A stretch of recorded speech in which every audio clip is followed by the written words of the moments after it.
Land reclamation, usually known as reclamation and also known as landfill, is the process of creating new land from oceans, seas, riverbeds or lake beds. The land reclaimed is known as reclamation ground or landfill. Land reclamation can be seen as one of the many methods to boost economy around the world. In the move to shift the status of a developing country to a developed country, Malaysia have been on a full throttle in planning its economic policies to eliminate the poverty of its people. To drive this initiative, development being carried out such as building plenty of skyscrapers, which involve on various geographical areas, including the coastal area.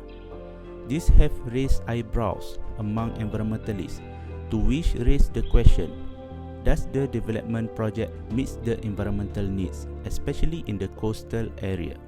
At the moment, there is a provision in the Environmental Quality Act 1974, which is Section 34A, subsection 2, stated that any person intending to carry out any of the prescribed activities shall, before any approval for the carrying out of such activity is granted by the relevant approving authority, submit a report to the Director General.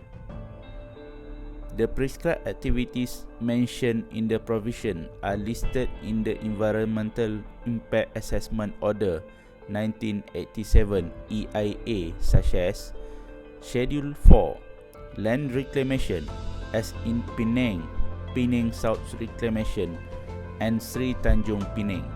Schedule 7, Housing, as in Penang.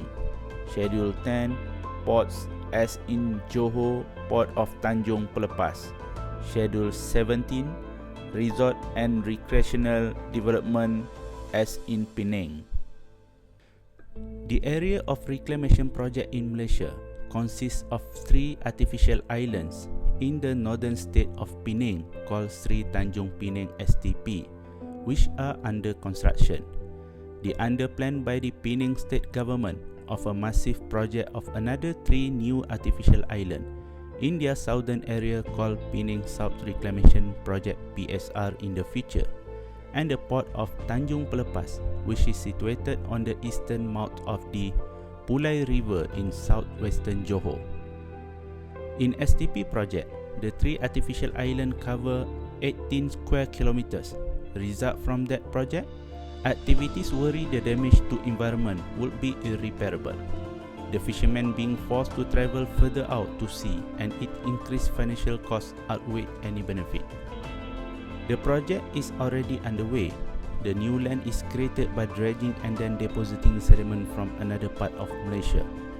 The first phase of STP in northern area has already been completed, and its impact can be observed.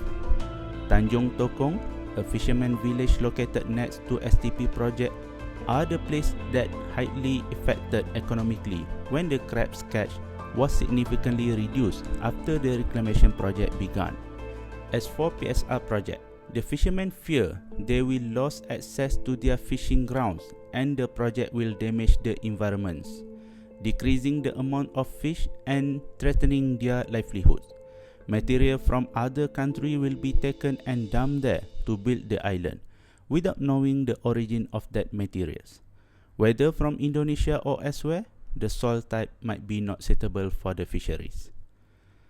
The port of Tanjung Pelepas PTP, which is situated on the eastern mouth of the Pulai River in southwestern Johor, located near the Strait of Malacca and Strait of Johor. It is also suffering effect to the surrounding local socio-economic, especially the fishermen. As the work began at the mouth of the Pulai River for the Tanjung Pelepas port, result it was then becoming heavily polluted by it, and the fishermen cannot continue their fishing activities as the marine sources were scarce and had extinct due to the heavy value of vessels entering the area. The coastal fishermen of the southern Johor were under pressure, as they could earn 100 ringgit worth of catch from quick trip, and they could go out 3 or 4 times a day, were then presently has been reduced from kilograms to mere grams daily, and it's worth only 10 to 30 ringgit daily.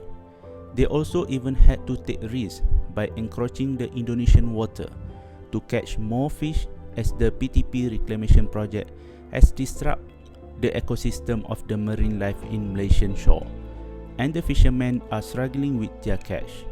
Even though Malaysia have a law with regards to environmental impact like EIA and Environmental Quality Act 1974, there is, however, a need for a more thorough understanding of the increasing risk along the coastline.